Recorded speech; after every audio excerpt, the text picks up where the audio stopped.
Programa Observadores. Patrocínio. Sinobras, a força de cada um constrói o desenvolvimento de todos.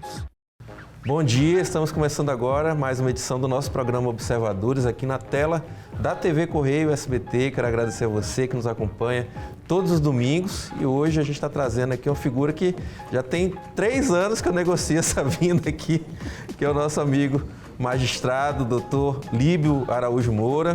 Ele que hoje está na condição de presidente da Associação dos Magistrados do Estado do Pará, que é a AMEPA, uma entidade muito importante e que representa a classe dos magistrados aqui no Estado do Pará. E a gente vai falar aqui bastante sobre o judiciário, sobre o trabalho dos juízes. E eu começo dando um bom dia para o nosso convidado. Doutor, bem-vindo. Obrigado, bom dia, Patrick, bom dia aos telespectadores do SBT em Marabá, da TV Correio. Não acredito que tenha 3 anos, mas a gente está negociando há um bom tempo. Um prazer estar aqui, uma honra. Sim. Fazer parte do teu programa e poder trocar ideias aqui, né, voltar a Marabá. Certo. E só para fazer justiça, né, sempre que a gente consulta o doutor Líbio, seja de qualquer assunto, ele está sempre disposto, está sempre à nossa disposição. Nesse tempo todo já deu várias entrevistas aqui para o próprio SBT Marabá, para o Grupo Correio, né, lá no Portal Correio, no Jornal Correio. É apenas que o Observadores tem um dia específico e a gente não tinha conseguido ainda uma data em que ele estivesse por aqui, próximo desse dia que a gente faz a gravação. Doutor Líbio, vamos começar contextualizando para a turma de casa, né? O senhor já passou aqui por Marabá como juiz de direito aqui na comarca e também tem um período destacado de trabalho na comarca de Paraopebas, onde o senhor ficou vários anos, né? Então atualize onde é que o senhor está hoje lotado. Não sei se o fato de estar hoje liderando a classe na associação lhe deixa só à disposição disso. Explica isso aí pra gente. Sim, atualmente eu sou juiz da capital, sou chamado juiz auxiliar, que é uma forma de chegar lá, a promoção, chegar à capital, que a gente fica como se fosse um volante na capital. Eu estou vinculado ao Fórum Criminal, mas estou na presidência da AMEPA há 1 ano, acabei de completar 1/3 de mandato e fico afastado em razão da agenda da AMEPA, né? Sim. A gente não está conseguindo fazer entrevista aqui, eu não conseguiria fazer audiência por conta da agenda da AMEPA. Certo. Só para ter ideia, essa é a 7ª vez que eu venho em Marabá pela AMEPA, nesse 1 ano, passando ou ouvindo a comarca, né? Para conversar com os colegas aqui, eu acho que é a 3ª vez, e passando por aqui já é a 7ª, porque você vai ao sul, você está de passagem para algum outro local. E eu comecei minha carreira aqui em Marabá, né? Comecei em 2004. Juiz substituto. Juiz substituto. Estive ontem na associação comercial aqui e eu ouvi lá a frase. Tanto de Paraopebas quanto de Marabá. A gente saiu de Marabá e Paraopebas, mas Paraopebas e Marabá não sai da gente. Então, deixa eu só aproveitar que você tocou nesse ponto. Vou pedir para o Salatiel a penúltima foto. Joga ela aqui para a gente... Então tá aqui, ó. Conhece esse jovem aí? Tá aqui, direto do arquivo do Correio. Muitos quilos a menos. Agosto de 2006.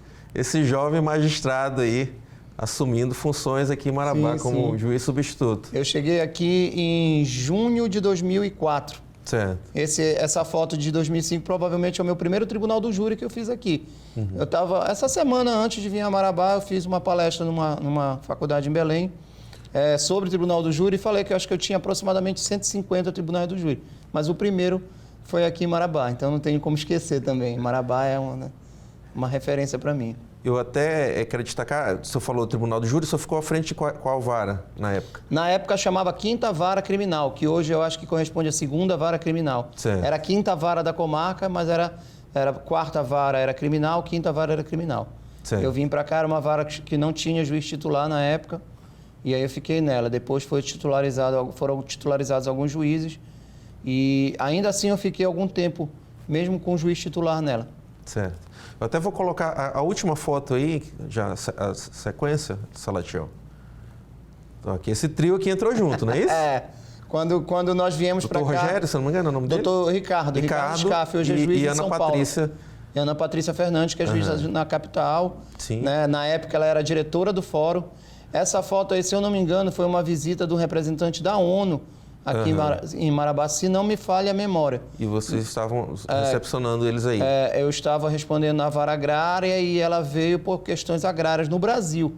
Ela é representante da ONU e nós fizemos, tanto que eu dizia que em Marabá tudo acontecia, até a gente receber um representante da ONU. Vocês três eram a mesma turma, né? Entraram juntos. Não, a Patrícia era mais... A Ana Patrícia era mais antiga, é mais antiga na carreira. Eu e Ricardo entramos juntos. Eu, Ricardo e Marcelo André, que Marcelo até hoje está aqui. Não vai sair de Marabá, então... Marcelo André já é um patrimônio nosso Marcelo aqui. André não e também já esteve conosco aqui no Observadores em várias ocasiões, também sempre muito solícito. Ele não sai de Marabá, com certeza. E a doutora, Ricardo... E só para destacar um parênteses, a doutora Ana Patrícia tem ligação ainda com Marabá, porque os dois irmãos dela militam aqui, dois médicos, né? Sim. Doutor Antônio Márcio, doutor Marcelo, quero até mandar um abraço para eles, dois competentíssimos cirurgiões plásticos e que escolheram, né, Marabá para construir suas carreiras, então abraço a eles também, que são irmãos da doutora Ana Patrícia. A cara não nega, os três se parecem muito.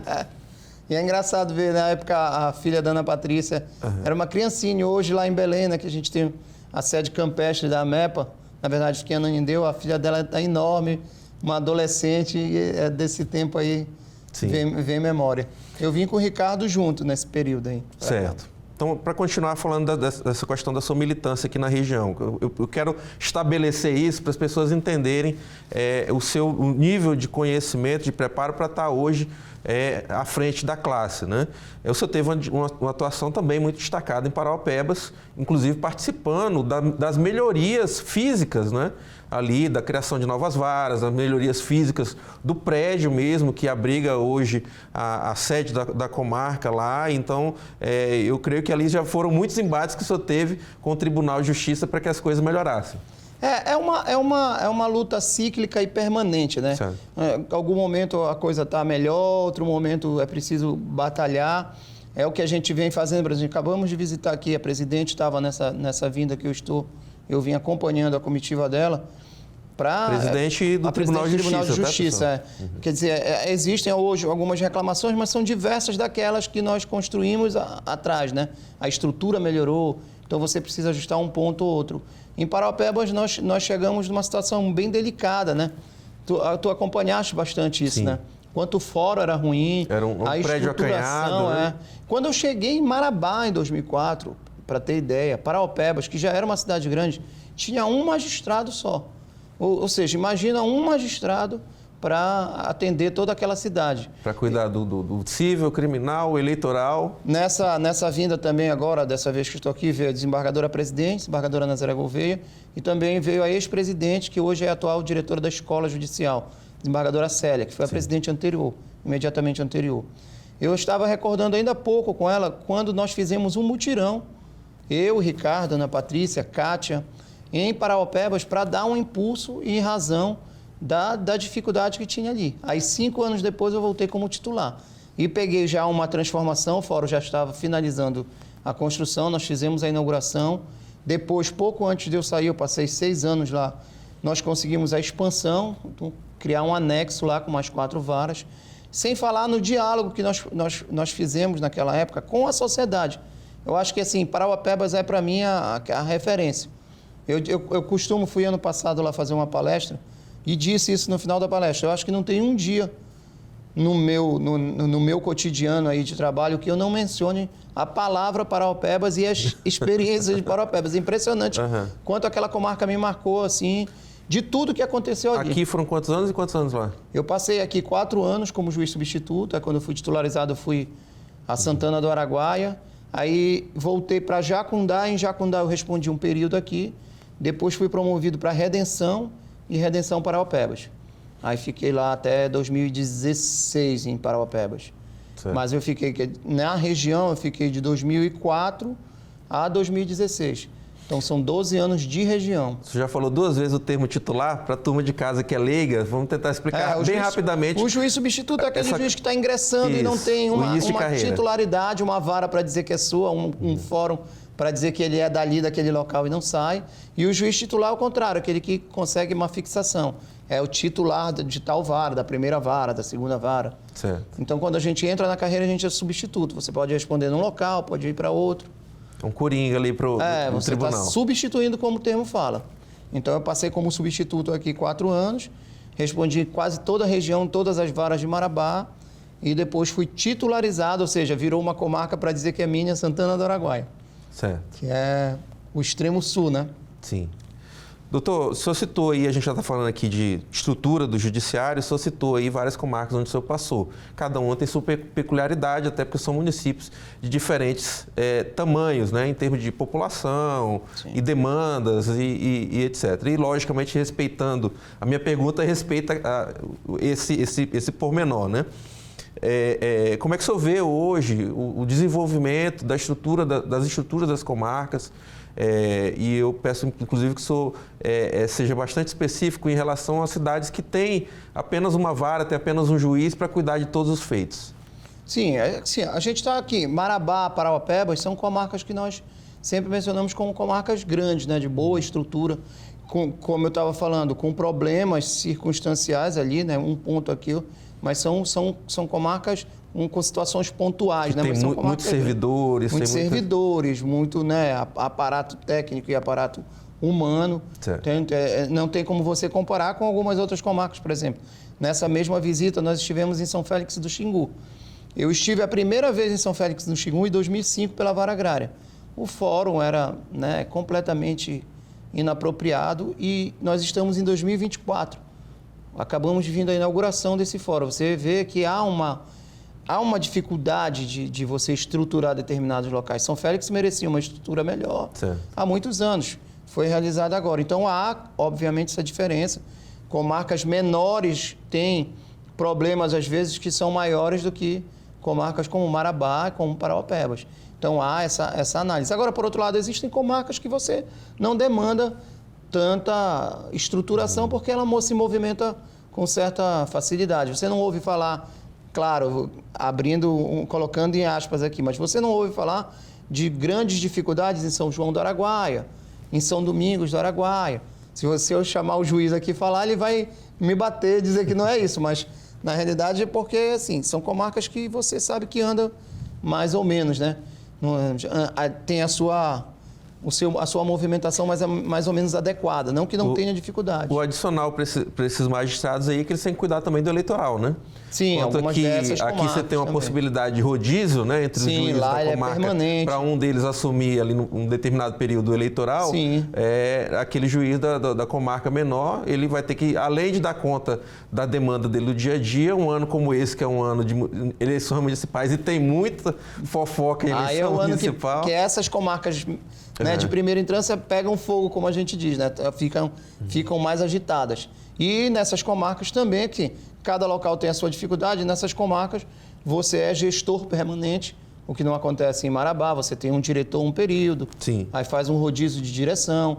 Nessas comarcas de primeira instância, às vezes o volume de trabalho não é tão grande, mas você tem as situações de ser o gestor permanente, sempre o diretor do fórum naquele local, né? Sempre o juiz eleitoral daquele local. Entendi. Então, são análises que são sempre circunstanciais, né? E que vão redundar também na produtividade daquele magistrado. Pessoal de casa, quem ligou a TV agora, a gente está recebendo aqui o doutor Líbio Moura, ele que é juiz de direito, presidente da Associação dos Magistrados do Estado do Pará, a MEPA, e está hoje conosco aqui, conversando aqui sobre o Poder Judiciário, sobre o trabalho, obviamente, dos juízes aqui do nosso Estado do Pará. A gente vai para um rápido intervalo e eu peço que você continue conosco aqui no SBT.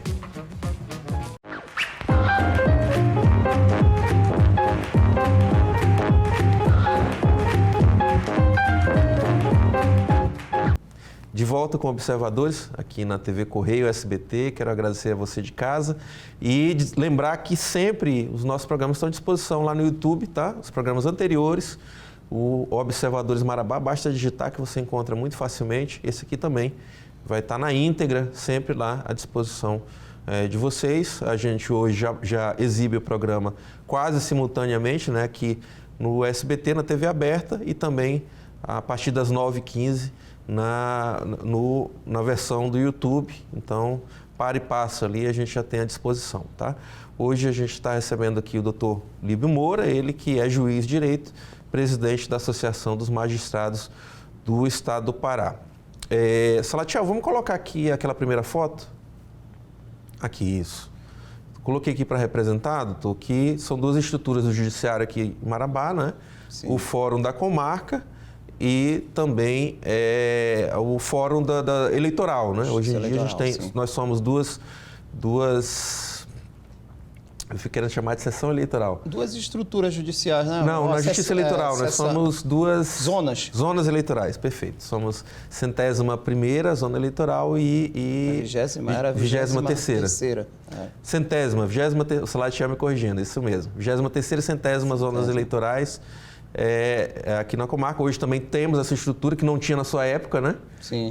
Uma estrutura também muito boa Assim, eu sempre tomo cuidado de achar pouco a nossa estrutura, porque eu lembro ainda, você estava citando meu pai, né? Tanto eu quanto meu pai lembramos ainda da época que juiz nem morava aqui, né? Vinha na terça-feira para voltar para a capital na quinta, Sim. Trabalhava 3 dias aqui e voltava para passar o final de semana em casa, porque morava em Belém. Então, sim, o senhor já faz parte de um novo momento e eu já considero agora um terceiro momento, em que a gente já está discutindo até a redivisão, né? Agora, por exemplo, ano passado, um dos parlamentares aqui da região, Chamonzinho, estava sugerindo na Assembleia Legislativa a criação da vara fazendária, para cuidar só dos feitos fazendários aqui em Marabá, que eu acho muito importante. Sim. E penso que vem do fato de que ele já foi prefeito e é uma coisa que os prefeitos sonham com essa... O que mudaria com a criação de varas nesse sentido? Sim, a especificação de varas, ela ajuda na resolução das demandas com mais celeridade, em especial da Fazenda Pública, no andamento do que interessa muito para a sociedade, né? Para o município, que é a renda para que possam fazer investimentos, né? E tenho certeza que o deputado conhece essa realidade como ninguém, né? Assim como há uma demanda, você falou e me lembrei imediatamente das fases, fizeste uma análise perfeita aí, que hoje Marabá não é só isso, não. Marabá está à beira de virar o destino final da carreira. Uhum. Marabá hoje está à beira de virar a terceira entrância, que é o destino final, que é como se fosse Belém. Nós somos hoje segunda entrância. Hoje é a classificação, né? Para quem está em casa também entender. Nós entramos juiz substituto, ou seja, nós não temos nenhuma cidade. Vamos à primeira entrância, como juízes titulares, que são as cidades menores. Acabei de citar São Domingos, São João. Jacundá. Promovemos a segunda entrância, que são as cidades de médio porte, como Marabá e Parauapebas. E hoje, no estado do Pará, nós temos só uma terceira entrância, um destino final, que é a capital. Por isso que todo mundo corria para a capital, né? Todo mundo, a carreira nos leva à capital. E hoje não, hoje nós estamos na beira de transformar 3 cidades, pelo menos, e mais 2 estão também na fila, que é Ananindeua, região metropolitana, né? Santarém e Marabá, a terceira entrância. Ou seja, eu ingresso como magistrado, se eu não quiser mais sair de Marabá para virar desembargador, eu saio de Marabá ao desembargo. Isso é um passo gigantesco, é uma luta antiga já. Em que pé está isso aí? Isso é discutido na Assembleia Legislativa, é dentro do próprio Judiciário? Primeiro do Judiciário, né? Toda e qualquer alteração do Poder Judiciário nasce do próprio Poder, pela sua independência, faz uma proposição que é levada à Assembleia Legislativa. Nós estamos, assim, nos estudos finais, já há uma definição e a AMEPA, a associação, ela é entusiasta dessa ideia de elevação. Nós queremos, porque é bom para os juízes que estão aqui, é bom para a nossa carreira, é bom para a cidade, para a prestação jurisdicional. É um passo gigantesco que a gente está à beira. Eu vou fazer questão de vir aqui... No Tribunal de Justiça, o senhor considera que o tema agrada aos desembargadores? Sim, é um tema que parte hoje da presidência do Tribunal de Justiça, né? Uma iniciativa que a nossa presidente, desembargadora Nazaré Gouveia, que é importantíssimo registrar o fantástico trabalho que ela está fazendo, tanto do ponto de vista interno, né, que é mais nosso, quanto do ponto de vista social, do ponto de vista de diálogo com a comunidade. É um trabalho fantástico que ela está fazendo. Ela assumiu logo essas demandas de elevar, né? Cada presidente faz a sua parte. Eu acho que ela, de qualquer forma, assumiu esse momento final como acho que para dar a destinação final nessa causa. E tenho certeza, isso que eu estou lhe dizendo, que eu vou voltar aqui em breve para dizer que aqui Marabá é terceira entrância. E aí é um salto gigantesco de 2004, quando eu cheguei, para chegar em 2024 e dizer que Marabá evoluiu e muito. Eu não gosto assim de jogar confete demais para eventualmente dizer que nós não temos problemas nas comarcas, sabe? A gente sabe magistrados sabem, os advogados então sabem, as partes sabem, mas a evolução e assim o olhar que se dá a Marabá e algumas comarcas, Santarém, é muito bom ver esse crescimento. E se chegar à terceira instância, destino final. Tomara, tá aí uma boa primeira mão que o senhor nos deu aí. Eu pedi para um advogado amigo nosso, doutor Ricardo, que inclusive é um dos advogados aqui do Grupo Correio, para nos mandar um vídeo aí com uma pergunta. Então, eu vou pedir para o Salatiel colocar o vídeo número 1 aí para gente. Olá, Patrick. Boa tarde, doutor Olíbio. A minha pergunta, eu gostaria de saber o que a Associação dos Magistrados do Pará poderia fazer para conjugar ainda mais a relação e a harmonia entre os membros do Poder Judiciário e os advogados no exercício do seu ministério público. Haja vista que muitos colegas advogados não conseguem ter acesso aos magistrados e, acima de tudo, a relação às vezes não fica muito harmoniosa em razão dessa dificuldade de acesso. Então, a minha pergunta é o que a Associação dos Magistrados poderia colaborar para tornar ainda mais propícia essa harmonia entre advogados e juízes no exercício do ministério profissional. Aí, achei uma boa pergunta. Sim, eu acho que o Ricardo era criança quando eu cheguei aqui, né? Recordo dele, já recordo dele. Eu acho que eu recordo do Ricardo como estagiário e depois já virando profissional, né? É engraçado isso. E hoje aparece um antigão aí, sim, porque tem muitos quilômetros rodados. Ele conhece bem, eu acho que ele conhece toda essa Estava, inclusive, ele está te fazendo essa pergunta e essa semana ele esteve, inclusive, lá no Tribunal de Justiça despachando com desembargadores em ações envolvendo clientes dele, né? Então, meio nesse sentido que também ele faz esse questionamento. As questões que envolvem assim, a relação à advocacia,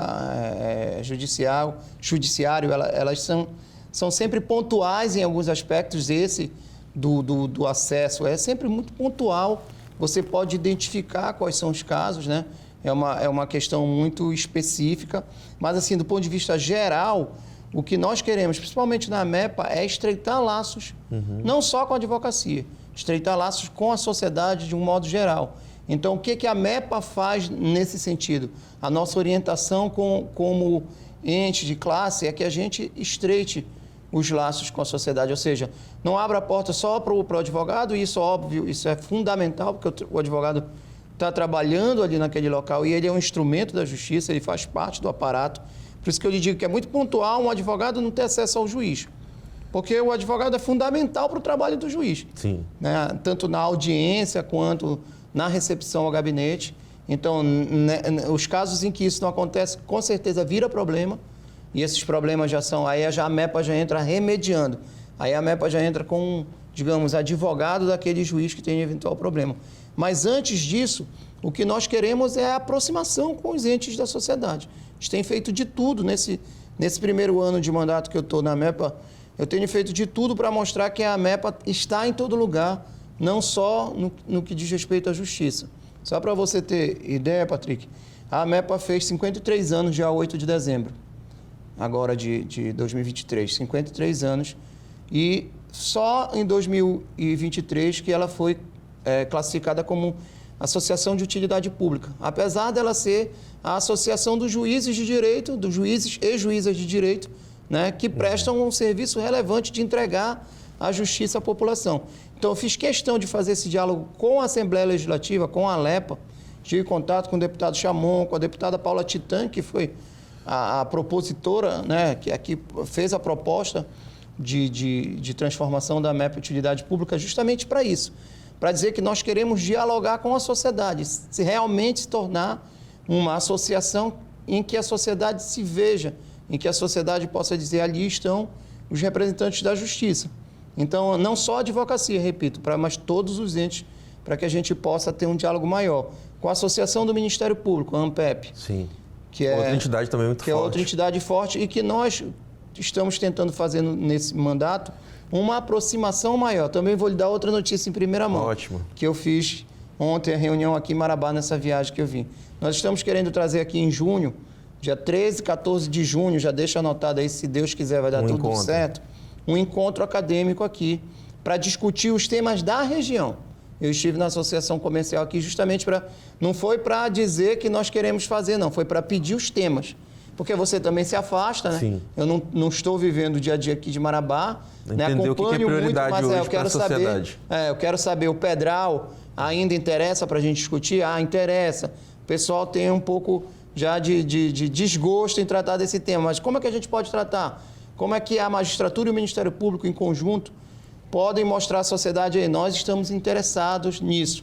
Nós estamos interessados no aumento vertiginoso dos caminhões na estrada levando soja. Na minha época isso não tinha. Sim, perfeito. Eu não pegava essa estrada aqui com um número de caminhão carregando soja como é hoje, né? Nós estamos sendo um entreposto muito importante aí para a soja vindo do Centro-Oeste, né? Uma vez que o Porto de Santos já está exaurido, então boa parte da produção do Centro-Oeste passa aqui dentro do Pará. E a gente não tem discutido isso, né? Exatamente. Como que o Pará está se inserindo nisso aí? E é uma discussão que nos interessa. É isso que na AMEPA eu tenho procurado fazer, a ANPEP tem feito isso também, e nós vamos tentar trazer isso para Marabá justamente para demonstrar essa aproximação que o Ricardo sabe muito bem, conhece como é a estrutura lá e sabe que é necessário que nós façamos. Entendeu? Nós vamos incrementar nessa trajetória que falta 2/3 esse contato mais próximo. Acho que está bem respondido. E o Ricardo, eu acho que ele estava almoçando com um colega, Dr. Marcos, e aí já mandou um segundo vídeo, que é o do Dr. Marcos te emendando uma pergunta também. Vamos lá. Penso que se nós tivéssemos um representante no qual se colocasse na condição de porta-voz, né, para que pudesse levar essa demanda, né, do interior para a capital e assim nós podermos ter uma resposta para dar para os nossos clientes, para os jurisdicionados na realidade, né? E termos um resultado mais rápido, mais célere e sem falar que esse contato ele traria ainda mais uma credibilidade junto a, vamos dizer assim, à sociedade local. Essa a turma dos haters, talvez alguém vai dizer assim, ele está falando assim, mas esse representante já existe, é o presidente da OAB. Mas eu entendo a pergunta do Marcos. Ele propõe, né, que a AMEPA faça esse elo também, não pensando apenas pelos magistrados que ela representa, mas também pelos advogados. Mas não deixa de ser, eu acho assim, que deva estar faltando só a sintonia fina ali para que compreendam que esse é o nosso papel. E digo isso mais uma vez, eu acho que falei em off aqui para você, mas é a 7ª vez que na gestão da AMEPA, ou seja, em um ano, eu assumi dia 2 de fevereiro de 2023, nós estamos em fevereiro de 2024, é a 7ª vez que eu venho em Marabá, porque também faz parte do meu plano de gestão, da diretoria executiva lá, é um programa que nós colocamos na nossa meta como diagnóstico de comarcas, que é o presidente da AMEPA circular as 117 comarcas do estado nesses 3 anos. É uma missão árdua, porque o que acontece? Eu circulei nesse primeiro ano 29 comarcas, era para ter circulado 40, então estou em dívida. É difícil. Era, porque circular 40, porque em 3 anos eu faria 120 e daria, né? São 117. Mas o que acontece? Algumas cidades me exigem um retorno, Marabá é uma. Sim. Eu vim 7 vezes. Para fazer isso que o doutor Marcos está falando, servir de elo. O que está faltando, o que está acontecendo naquela comarca para eu apresentar ao Tribunal de Justiça. Nessas 29 comarcas que eu fui, esse elo aconteceu. Em Marabá, por exemplo, agora desta oportunidade que nós estamos vindo, ficou muito premente, muito urgente a necessidade de uma expansão. Algumas varas aqui, como eu disse, os problemas são cíclicos. Algumas varas aqui estão inchadas, é preciso que haja uma intervenção nelas. A 3ª vara civil, por exemplo, é um caso.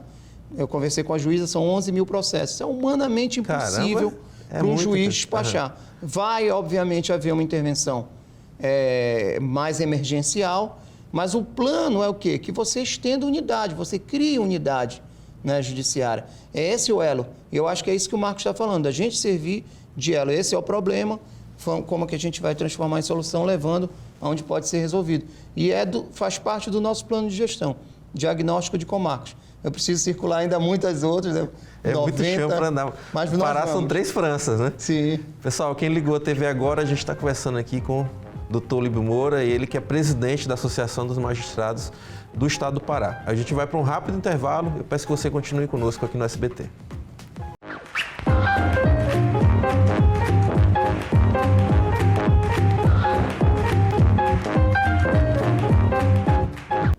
De volta com Observadores aqui no SBT, hoje a gente está recebendo aqui o doutor Líbio Moura, presidente da Associação dos Magistrados do Estado do Pará, a MEPA, e estão falando aqui bastante sobre o Poder Judiciário, sobre a atuação dos magistrados.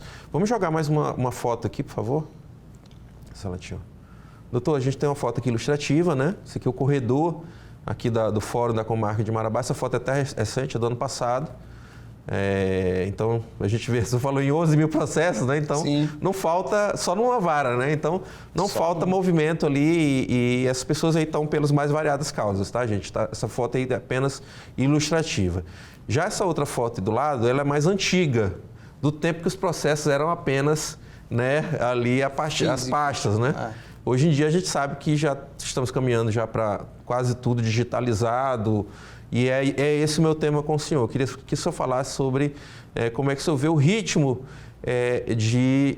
em que a gente está andando para a modernização dos procedimentos e dos sistemas. Já estamos num patamar ideal? Como é que o senhor vê isso? Nós estamos, em primeiro lugar, sim, 100% digital, né? Essa foto que tem autos aí, nós não temos mais autos físicos. Hoje o juiz não recebe processo físico na mesa dele. Essa pastinha não existe mais, a pastinha azulzinha. O que é uma mudança de visão do judiciário sobre o funcionamento das secretarias. Por exemplo, onde era necessário um espaço para guardar processo, hoje você não tem. Isso, a médio prazo, vai levar a uma transformação de espaço. Porque onde você tinha uma secretaria, talvez em algum momento vire uma vara judicial e aquele espaço que foi feito com 10 salas para 5 varas, na verdade, seriam para 10 varas. Sim. Porque você não vai necessitar da Secretaria Judicial. A sala serviu de depósito para... Esses processos físicos foram levados para um arquivo em Belém, né? Foram digitalizados. Obra, né, entre aspas, obra da desembargadora Célia, que é a presidente anterior, diretora da escola. Ela conseguiu digitalizar 100% do nosso acervo. Nós temos hoje outros desafios nesse aspecto.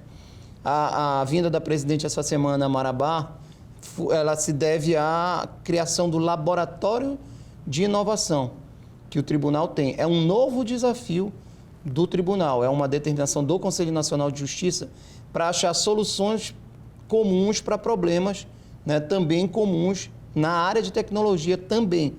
Por exemplo, utilização de inteligência artificial, da automação. Ia entrar nisso Esses agora. são os desafios hoje. Digitalizado já está. Eu estava conversando com o juiz que coordena isso, que é o Dr. Charles Menezes, que estava em Marabá, comandando a oficina do laboratório, e a presidente inaugurou o laboratório. Ele estava me falando de um exemplo, só um exemplo que eu vou reproduzir aqui, porque ele me falou de um conflito de competência entre...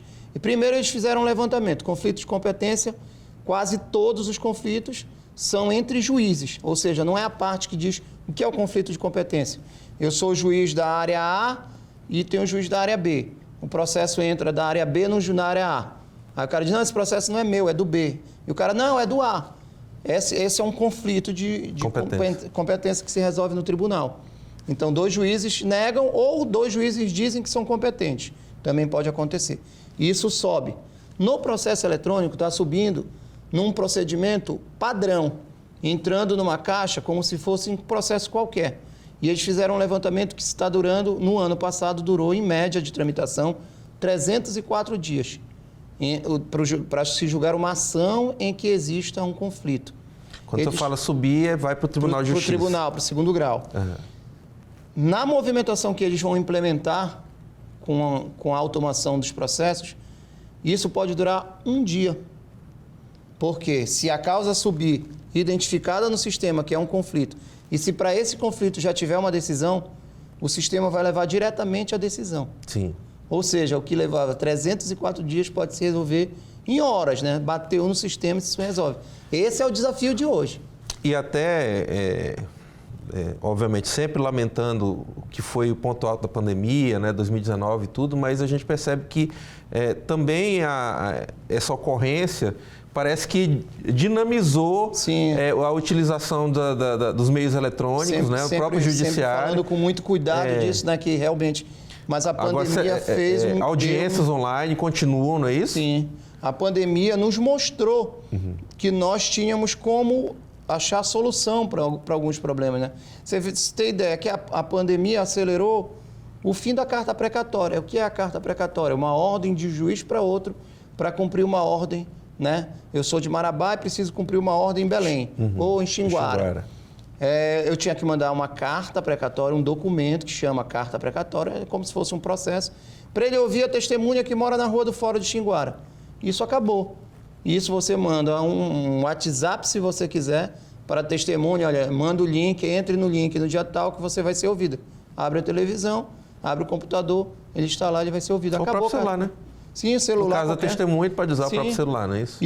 Isso começou, né, de certa forma, na pandemia, e você vai fazer os ajustes, né? Aquela coisa, você vai pegar vários memes aí de pessoas sendo ouvidas sem camisa, na rede, né? Com tela caindo, aquelas coisas. Mas são os ajustes que o tempo vai nos mostrar, Já teve muito meme aí com essas coisas. Exatamente. Doutor, e até mesmo a utilização conversas de WhatsApp hoje já podem ser usadas como provas, não é isso? Sim. Já são utilizadas como provas. A gente tem, assim, nós temos, assim, umas certas dificuldades com a modernidade, com o que é o novo, né? Mas, não há, assim, do ponto de vista de prova, o direito já tem uma regra geral. Todas as provas são admitidas, né? Desde que elas não sejam vedadas pela legislação, tudo vale como prova. O que não vale como prova? A prova criada, a prova chamada ilícita, obtida de alguma forma, né, com alguma coação, mas o resto que se pode provar, você pode levar a juízo. Você pode entrar num cartório, fazer uma nota do que está no seu celular e aquilo vale como prova, né? Então, a mesma coisa são os crimes por meio de internet, que a gente tem uma certa dificuldade para configurar. Não, são crimes, só que praticados por meio da internet. A gente não precisa de tanta legislação para dizer isso. Era aí que eu queria chegar. Por que eu falei primeiramente do WhatsApp? Vamos ouvir essa história bem aqui, do vídeo 3. Vamos lá, Salatiel. Boa tarde, pessoal. Vou entrar aqui no ao vivo e deixar gravado, porque eu não sei ficar gravando essas coisas de Instagram, mas para registrar que existe aí uma nova tentativa de golpe, tá, no mercado. Por mais que eu seja criminalista, por mais que eu estude as ciências dos crimes e os crimes cibernéticos, inclusive dei entrevista hoje sobre o cyberbullying, a gente sempre se surpreende. Hoje ligaram para minha mãe por videochamada do WhatsApp pedindo R$600. Primeiro que para você estar pedindo dinheiro, você só pede papai e mãe, né? E para te sobrar um restinho de dignidade, você vai lá e pede pessoalmente, né? O vídeo era um vídeo com a minha cara, com uma roupa que parecia com a minha e com a minha voz. A minha mãe só desconfiou porque a voz estava um pouco diferente e depois ela entendeu que era uma voz meio robotizada. Mas parecia com a minha voz e era a minha cara no Instagram, tá? No WhatsApp. A pessoa ligou pro WhatsApp da minha mãe, já chamando de mãe, ou seja, a pessoa sabe que aquele número era da minha mãe, pedindo dinheiro. E aí logo minha mãe, já safa, né, muito experimentada, experiente, ela já entrou e perguntou qual era o nome dos meus cachorros e qual era o nome do meu vizinho da frente. Então, pra gente ficar esperto, existe uma nova modalidade de golpe no mercado, tá? Com a cara da pessoa, é a cara da pessoa, um deepfake, um fake nude, enfim, alguma coisa tá acontecendo. Eu queria primeiro destacar aí a doutora Hanna Gomes, né? Eu descobri hoje esse Instagram dela maravilhoso. Ela tem esse HG, Oficina Jurídica, né? Que ela discute vários temas de uma forma muito inteligente, então parabenizá-la e parabenizá-la também por estar prestando serviço social também ao relatar esse ocorrido pessoal com ela, porque eu vejo assim, doutor Líbio, a gente lutou tanto para chegar a esse momento de estarmos usando as ferramentas eletrônicas e de modernidade a favor, né, da celeridade na questão jurídica e etc. E situações como essa eu entendo como revés, porque vão deixar sempre uma penumbra ali e vão obrigar agora que se crie também situações para combater isso aí, para conseguir comprovar que aquele elemento de prova ali, o vídeo, ou seja, você conseguir agora com essa chamada deepfake, né, com inteligência artificial, criar um rosto, colocar um rosto de uma pessoa em cima da outra e colocar até voz, isso realmente vai tornar talvez até mais burocrático o julgamento de situações que usem como provas vídeos e fotos produzidos na internet. Não só do ponto de vista criminal, mas especialmente esse ano de eleição, nós vamos ver muito isso. Eleitoral, né? Verdade. Nós já temos alguns exemplos, né, de falas que não foram feitas pelo candidato, falas ou momentos em participação de coisas que ele não esteja. É preciso cuidado redobrado, né? Sim. Agora, o que eu estava mencionando a você, são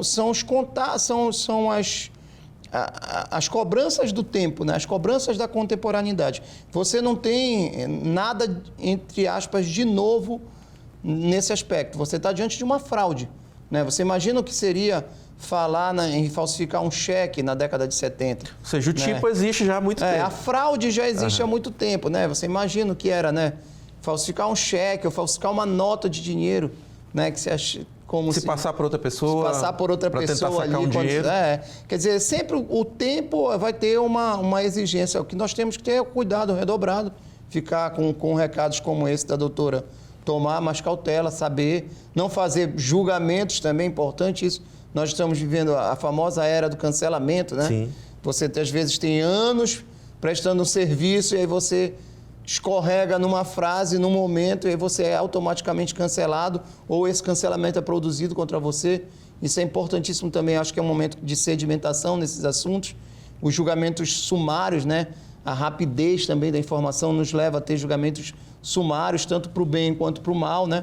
Tanto de achar, né, que determinada pessoa está fazendo só o bem e outras só o mal, e você dividir a sociedade nisso. Então, é preciso muita cautela nesse momento. Situações como é citado com ela, pode fazer com que, mais para frente, você já falou que isso já existe, né? Já é um procedimento dos magistrados, mas que os magistrados fiquem ainda mais desconfiados e exijam cada vez mais provas técnicas ou revisões, sim.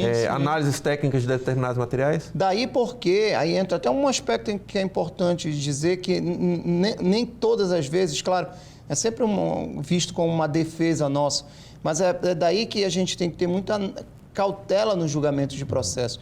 A justiça é criticada sempre por ser lenta. Isso é indiscutível, pelo número de processos, né? Não nos cabe aqui chegar e tentar dizer que isso não ocorre, mas alguma cautela para não haver sumariedade, para que não seja tão imediato diante de situações como essa.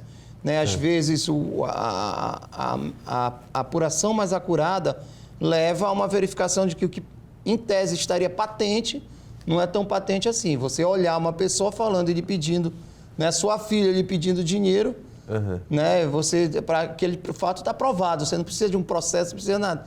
E, às vezes, a justiça é contra-majoritária nesse sentido. Às vezes, ela não pode fazer, entre aspas, aquele julgamento imediato, justamente por causa de equívocos como esse, levar a uma situação equivocada. Doutor, estamos acabando nosso tempo, já está estourando, mas eu queria que o senhor, aproveitando a sua experiência na área criminal, a gente teve uma conversa ano passado que ganhou bastante repercussão, que foi uma fala do ministro Toffoli, falando que achava que o Tribunal do Júri é uma instituição já ultrapassada. Como é que o senhor vê isso aí? Eu vi que teve uma reação de OAB e etc. O senhor pessoalmente como vê essa fala? O Tribunal do Júri é uma instituição que é apaixonante para todos os lados. Os que não gostam, como o ministro não deve gostar, postulam pelo seu fim, e aqueles que acham que é um momento fundamental. Eu sou um apaixonado pelo Tribunal do Júri, gosto muito, como eu disse, acho que já fiz mais de 150 tribunais do júri, porque há uma lógica do Tribunal do Júri, que é levar a sociedade à deliberação daqueles casos. Eu acho que é um momento até superior ao voto, porque no voto, né, você não faz o resultado ali sozinho, né? Você precisa de uma comunidade. A responsabilidade talvez não esteja tão presente na cabeça da pessoa. No Tribunal do Júri, não, são 7 pessoas da comunidade que viram aquele fato e que não precisam do conhecimento jurídico para dizer, não, esse fato aí tem que ser resolvido dessa forma. Então, é uma participação direta da população no mecanismo, o que também eu sempre digo em Tribunal do Júri, é importante que a sociedade veja como funciona o mecanismo da justiça para levar essa mensagem aos demais membros da comunidade, porque quando você se depara com um caso ali, você vai entender qual é o dilema do juiz. Sim. no dia a dia, né? Às vezes você está de fora e diz, por que não foi decidido daquela forma? E aí os jurados às vezes observam um caso que é óbvio que vai haver uma condenação, não tem uma condenação, óbvio que vai haver uma absolvição e sai uma condenação. Porque o julgador ali, naquela circunstância, observou algo que a sociedade, de forma majoritária, daí, repito, a gente não é um poder majoritário, nós temos muitas vezes que ser contra-majoritário, porque senão nós seríamos vingadores e não membros da justiça. Então, isso é importante. Então, por isso que eu sou um entusiasta do Tribunal do Júri, por conta disso, que ela mostra o funcionamento da máquina diretamente à população. Muito bom. Doutor Líbio, quero agradecer a sua presença aqui, né? A gente lutou muito para tê-lo aqui conosco, justamente pelo seu nível de conhecimento, o quanto você tem batalhado todos esses anos, né? Já tinha passado pela MEPA como vice-presidente, lutou para voltar a estar na liderança da entidade, hoje está nessa possibilidade de ser o presidente e ter um trabalho muito destacado. A gente vem acompanhando o dia a dia aí no Instagram da entidade, com ações em todos os âmbitos, né? Tanto na melhoria da questão de confraternizações, né? Ações esportivas, para integrar cada vez mais essa classe, que é uma classe muitas vezes mal compreendida, né? Porque mexe com interesses, né, das pessoas, mas eu quero lhe parabenizar por de uma forma tão destacada, estar fazendo diferença à frente da entidade. Parabéns e sucesso para a MEPA. Eu que agradeço, queria agradecer mais uma vez. Sempre que eu venho em Marabá, te falo, tenho que passar aqui para me justificar estar aqui. E queria agradecer muito ao grupo sempre por toda a acolhida que me deu, né, desde a primeira campanha da MEPA eu vim aqui, como magistrado aqui também. E estou aproveitando a MEPA para vir, né, para voltar às origens, para visitar os colegas, estar aqui nessa região, que, como eu disse, ela é muito importante para a minha caminhada. Então, eu tenho aproveitado também para trazer a MEPA aos colegas daqui, estar próximo dos colegas, porque, para mim, particularmente, é muito importante essa região. Então, é sempre uma honra estar em Marabá, em Parauapebas, no sul do Pará. Eu sempre falo muito dessa região, como eu disse. Acho que não tem um dia que eu não fale de Parauapebas e das experiências que eu tive lá. É cidadão parauapebense, né? Sou cidadão daqui, de Marabá e de Parauapebas também. Perfeito. E muito me honra, eu gosto muito dessa região e assim, eu acho que eu me formei como magistrado nessa região e hoje estar na MEPA me dá essa obrigação de voltar para cá sempre, de estar aqui e rever amigos e ver o crescimento também da cidade, ver o crescimento de Marabá, de Parauapebas. Então, é uma honra muito grande e queria agradecer esse espaço sempre. Que bom. Pessoal, conversamos aqui com o Dr. Líbio Moura, agradeço as palavras dele também por ter aceitado nosso convite de estar aqui. Ele que é presidente da Associação dos Magistrados do Estado do Pará. Eu agradeço a você de casa que nos acompanhou, um ótimo domingo a todos e a gente tem encontro marcado semana que vem aqui no SBT. Até mais.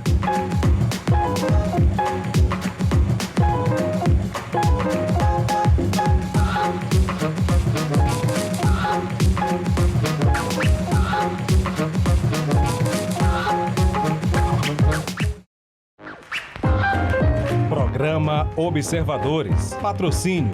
Sinobras, a força de cada um constrói o desenvolvimento de todos.